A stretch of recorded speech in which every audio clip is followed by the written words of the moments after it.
Welcome to Pick Up and Deliver, the podcast where I pick up my audio recorder as I head out for a walk and deliver an episode to you while I stroll around. I'm Brendan Riley.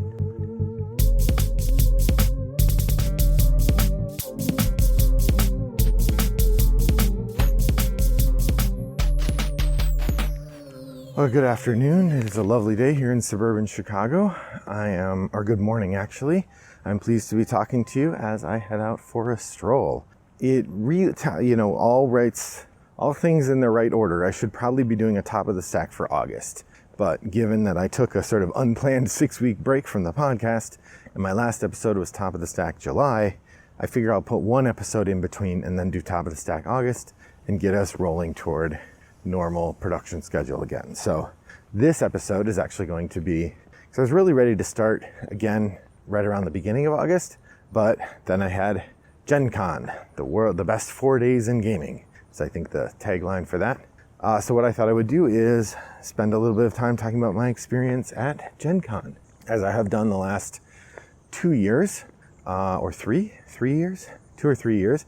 When I went to Gencon, I went as part of XYZ Game Labs, the game design and production company, publishing company that I am a partner in. At the con, we were doing a couple things. We were demoing the Magic Socks expansion, which we kickstarted last fall, and we were showing off and selling the newly arrived Bigfoot Roll and Smash, which just came in or is almost in. So I'll start with an explanation there. First off, if you as a listener are someone who pre-ordered Bigfoot Roll and Smash from us, thank you very much for that. Hopefully you got an email about it. If you did not, email info@xyzgamelabs.com and let me know.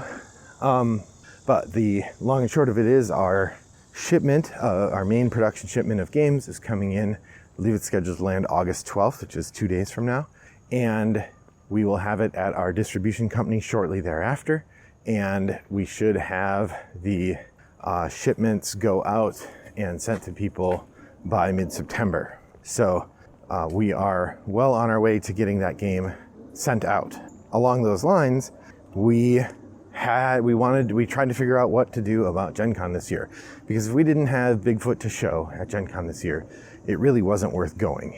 But Gencon's a really important networking and visibility building event for us, so we really wanted to go. And so we made the hard decision to fly in air freight a couple hundred copies of the game so that we could sell them at the con and we could show the game and that sort of thing. This was difficult, of course, because some people pre-ordered it, and it's never fun to find out that other people just got to buy the game when you pre-ordered it and you're waiting on your copy. So that was very disappointing for us to do that, but sometimes it's fiscal health of the company versus being a little disappointing. Well, that was the decision we made. So, but anyone who pre-ordered the game should be receiving it mid-September, I believe. We also were demoing the Magic Socks expansion, which some people did kickstart it last year. So we had a lot of people who had come in excited to try it out and see what the hubbub was about. And then we had the opportunity to show it to people and that sort of thing. So I thought I would talk about 5 fun things about Gencon and then talk a little bit about the games I brought home with me. So to start with, number 1 fun thing was showing off Bigfoot. As I mentioned, we had Bigfoot there to sell in limited quantities. And I spent most of the week demoing Bigfoot and Arch Ravels, the 2 games that we have available for people to play and buy. And it was really gratifying. We had lots of people giving us really thoughtful and positive feedback. We had a couple of people who were irked about not getting their copies yet, but generally they were relatively pleasant. We only had 1 or 2 people who were actively unpleasant about it. Most people were pretty understanding. And generally it was a really fun con. It was really fun talking to people about the game and showing people the game. We had a lot of people who really enjoyed playing it, were very complimentary of it. And it's just fun to see that game working. The decision to include the timer in the rulebook, which we had dithered back and forth on, I think was a good decision. I think the game works better when you're using a timer because 2 minutes is enough time to plan your route, I think, and taking more than 2 minutes makes the game slow down a lot. We did have a number of groups who actively didn't use the timer, but generally we encourage people to do so. If you weren't familiar with the game, Bigfoot Roll and Smash is a game partnered with the Bigfoot with the Bigfoot monster truck, and in it you are trying to be one of the new drivers for the Bigfoot monster truck family. You either drive classic Bigfoot, you drive Snakebite, which is a sort of villain truck, you buy Bigfoot Racer, or you drive Fast Tracks. Fast Tracks, of course, is a Ford Aerostar built onto tank treads powered by two V12 engines. So it's pretty wild looking, actually. The attractions of the game, it's got a really good toy factor. We had a couple times where people were playtesting Arch Ravels and they had little kids. If we had an empty spot at the Bigfoot table, we just let kids play with the Bigfoot trucks and they had a good time with those. Overall, really fun time. Very good feedback from people about the Bigfoot game. So yeah, that's hopefully the start of a long and prosperous run for the Bigfoot game. Second, we were showing Arch Ravels, demoing that as well. Arch Ravels is the knitting game that XYZ Game Labs brought out in, I think, 2018. Actually, no, I think it's marked as a 2020 game. And then we kickstarted, or 2021 maybe even. And then we kickstarted an expansion for it, which is coming next year, sometime later this year, we'll see. And in that expansion, we have some new mechanisms. We have some alternate sets of tokens and cards. Generally just more of the stuff people really like. That game has a very enthusiastic fan base and people really enjoy playing it, it's really fun to teach it and sort of connect with those people. We had a lot of good play tests, people who had pre-ordered the expansion and come to see what it was all about, and we're very excited to check it out. So yeah, the Arch Ravels expansion is great, and I'm really excited for it.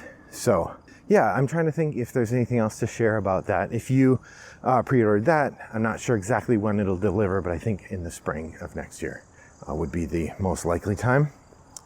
So that was the main work that I was doing at the con, was demoing the two games we were selling. It was an interesting experience. This year we were over in Lucas Oil Stadium because the demo halls closer to where the games are cost money to be in, and we were trying to be a bit more thrifty this year with how much we spent on Gencon. And that went well overall, although I think you get less foot traffic and it's harder to transform a demo into a purchase if they have to walk 20 minutes to go buy it and go through a hall full of other good stuff to buy. That said, it was a really fun time. So the next thing I wanted to talk about was food. Last year, we discovered a Mexican restaurant called La Parada, which my design partner Rob has decided is one of his favorite Mexican restaurants, if not his favorite Mexican restaurant. So he was enthusiastic for us to go back there at least once, if not a couple times. And we did that. It is a friendly place in eastern Indianapolis, not too far from the con hall, although I think it would be a bit of a walk if you decide to walk there from the convention area. But really good food. Both times that we ate there, I ordered the horchata, which comes in a gigantic mug and is absolutely delicious. Almost the horchata is enough almost on its own, but then also really good food as well. Very friendly wait staff. So far never crowded. We've always been seated immediately and helped right away. So I don't know who's sleeping on La Parada, but you shouldn't if you're going to. I'll put a link to it in the show notes if you're in Indianapolis and you want to check it out. I highly recommend. Very good. La Parada Mexican restaurant. So I did have a time to be a little bit social at Gen Con. First off, aside from hanging out with the XYZ crew after the con was over each night, I did have 2 social meetups. I got to hang out with my buddy Rolf from Flying Frog Games. Hi, Rolf. He had a break each day for like an hour to an hour and a half to walk the hall, and so I met him for one of his breaks, and we walked the hall. It was really fun. It was nice to catch up with him. We mostly used the walking around time to look at stuff, but also to catch up. Even though he and I play in the same virtual role-playing game every other week, seeing each other in person is different. Also, when we're meeting with 6 other people, you can't really do too much catching up. So it's nice to chat directly. And yeah, that was fun. So, hey Rolf, I don't think you listen to the podcast, but if you do, hello. So we took a walk around the hall and looked at a bunch of stuff. He pointed out one role-playing game that looked really neat to me. It's called 5 parsecs from home or 5 leagues from home.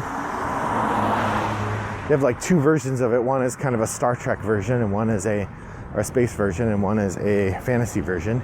These are solo play miniatures games that are miniatures agnostic, meaning you can use whatever miniatures you want. You don't have to use a specific set to play them. And I think that's really neat. I was thinking about buying it, but then it was $47, and that's a lot of money for what frankly is going to be an aspirational purchase. The reality is I don't have a lot of time for solo game playing, and so buying a $47 rule book, it just seems unlikely that I'm going to have time to play that game. So it looked really neat, but I did not pick that up. But overall, it was really nice to see Rolf. It was fun to connect with him. My other social connection was my friend Alan. Hey, Alan. He was a regular at our game club, Toggle Gaming, and has since moved to Michigan, where he is actively building and expanding the Lansing area board gamers or board game society, something like that. It is a conglomeration of several other groups that meet to play games in Lansing, much like Toggle Gaming does. So it's exciting to see more groups being expanded and meeting regularly. But Alan comes back to Chicago regularly, and it's fun to see him. And it's exciting to get to hang out with him even at Gencon. So yeah, he met up with us. We all went out to dinner to La Parada again. We went there twice over the break, or over the con. And then he came back to our Airbnb, and we all played Ra together. Now, Ra is a game I'll talk about in a espresso episode. But long and short, Ra is really good, and I can see why it is a classic. Definitely an interesting game. The auction elements are very clever, and I know, kind of surprising that a Reiner Knizia game is really good, but boy, it is. So yeah, if you haven't played Ra, I definitely recommend you do so if you get a chance.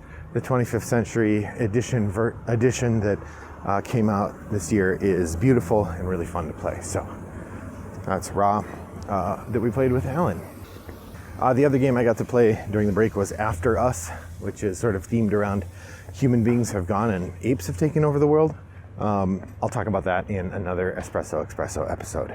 And then finally, I want to talk a minute about, we had some good meetings. As I said, one of the things about Gen Con is it's about the image a company has, right? Like that part of XYZ Game Labs visibility is the fact that we are visible at Gen Con. Gen Con is the flagship event, perhaps second only to Essen or parallel to Essen in terms of game companies doing things and being places. And so getting to do Gen Con every year is a really important piece of how we market and strategize. And I think that piece of it is really important for us to keep our visibility up. So that's kind of why we do Gen Con. So part of what we do is we take meetings, and we did have a couple very productive meetings. I don't want to say more than that right now, but as things become public, I will. Suffice to say that it was really gratifying to pursue that. So that's my Gen Con report, at least in terms of the things I did. Now I want to share the stuff I got, because part of the fun of going to a con is seeing all the games that are maybe hard to get and trying to get them. First up, I managed to get a copy of Revive. Revive was one of the darlings of Essen last year, but it's been very rarely available here in the US. I was excited to find a copy and picked it up. This is a technology tree game with some worker placement, I believe. It looks really neat, and I'm very excited to play it. It's from Christian Osby and Eilif Svensson and 2 other designers. And yeah, really exciting. They had the expansion there to preview, but you couldn't buy it. But I got to see it. That was neat. And then one time we were walking by the booth, I saw someone had a game called Tucana Builders or something like that, and it looks like it's in a line of games sort of started by Trails of Tucana, which is a roll and write I really enjoy. But that was a reviewer who got a review copy. So it was just, anyway, it was really exciting to see. And I was like, oh, where'd you get this? And they're like, well, you can't get it. I was like, aw, bummer. I also picked up Vagrant Song, which is a cooperative battle game that has a really cool looking theme. It's got kind of early Fleischer Brothers art or not Fleischer Brothers, early like Warner Brothers type Looney Tunes art. Think about like the dancing skeletons and all that. It's that kind of art. And it's about a haunted train and a bunch of villagers trying to defeat the haunted train. Looks really neat. I'm excited to play it. I got a package of hero upgrades for A Touch of Evil. These are special cards that you can buy. They cost 10 experience, so they're pretty expensive as far as things go in A Touch of Evil, but they are special weapons specifically designed for the different heroes. So it's very exciting to have access to those. I have been for a while trying to get my hands on copies of the Advent calendars made by Exit the Game, and they had all 3 here, so I splurged and bought all 3, and now the next 3 years of Advent calendars are covered for me, so that's fun. I bought a Sherlock Holmes game called Sherlock Holmes and the Baker Street Irregulars. This is a book game where everybody's reading a book and you solve the mysteries together. I bought a package of Mimic dice. That Sherlock Holmes game was for my daughter. I bought Mimic dice for my son. And lastly, I was going to get a copy of the game Mother of Frankenstein, but then Rob decided to buy it, and he said I could borrow his copy, which was very exciting, so I get to play it without buying it. Thank you, Rob. You are the best. So that is my Gen Con haul. Lots of exciting games, lots of exciting times, and a really fun time at Gen Con. I apologize to anybody who went there that I didn't let you all know ahead of time I was going to be there. I know that's not as fun as getting to see me there because I told you I was going to be there. And I wasn't, I didn't. I apologize about that. It looks like we may or may not be at PAX Unplugged. I think right now we're leaning toward not. I never go to that one anyway because of the time of year that it is. So I'm not sure when the next con we will go to. We'll definitely be at Gen Con next year. Whether we go to any cons in the intermediary times, I don't know. But I am back in Illinois, and that brings us to the end of the podcast. Hopefully you've enjoyed this extra long Gen Con roundup. I hope that you can reach out. I'm on Board Game Geek as Wombat929. I'm on Board Game Arena as Wombat929. You can email Brendan at rattleboxgames.com. If you would like to play a game, you can reach out to me on those asynchronous game platforms I just mentioned, or you can participate on our guild, Guild 3269 over on Board Game Geek. Thanks for joining me on my walk today. I hope that your next walk is as pleasant as mine was. Bye-bye.